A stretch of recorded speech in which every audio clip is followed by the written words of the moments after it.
And in terms of nutrition, as I earlier said, if we have managed to do much on family planning, if we managed much to address issues around breastfeeding, emphasizing on exclusive breastfeeding, and if we managed to earlier sensitize much more on nutrition for people living with HIV. If we have managed to live, we have a couple in URUNANA that has managed to live positively because of adhering to the advice of the doctors and because of responding to the feeding that is vital. If we've managed to keep Mujeni a role model when she's living with HIV, we know with radio, with soap opera, with communication for behavior change, we can, much can change in terms of nutrition.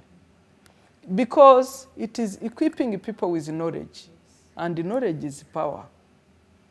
So the moment you address issues in such a model way, where you have to demonstrate role models, characters with positive behaviors, with transitional, with negative, translating them from negative to positive.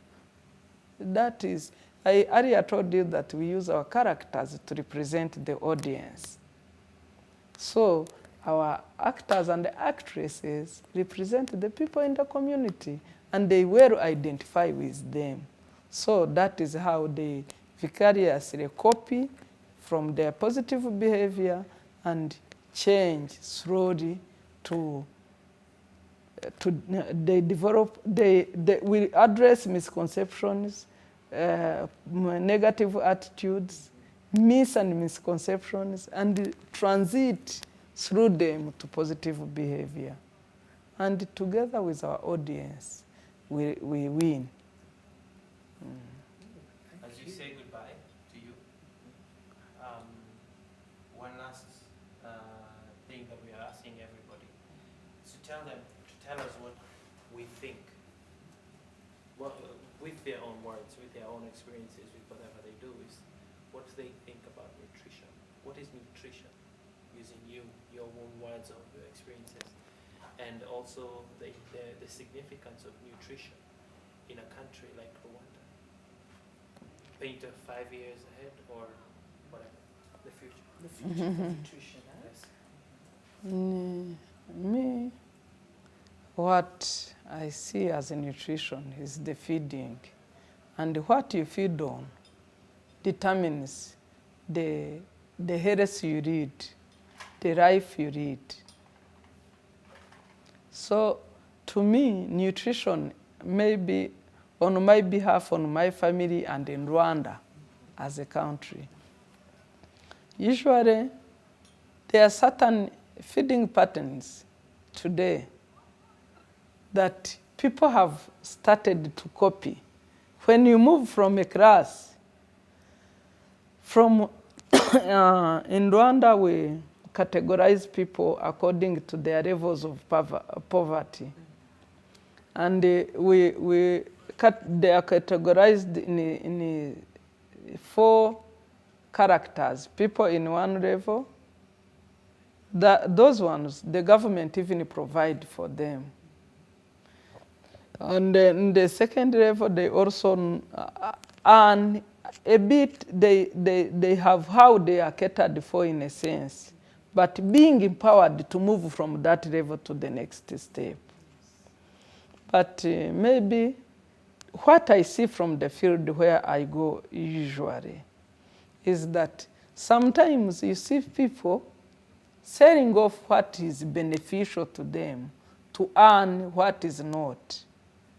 We will take an example of maybe a home in the village where they have chicken, where they have eggs, where they have milk, where they sell them, they take them to the market and maybe buy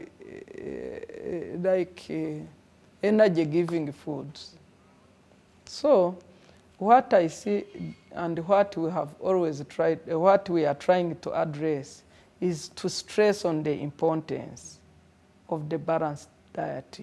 We tell them, and the government has emphasized on the kitchen of the village, where they have advised the people to make the kitchen gardens for the vegetables, where they are now asking people, if you have beans, you mix with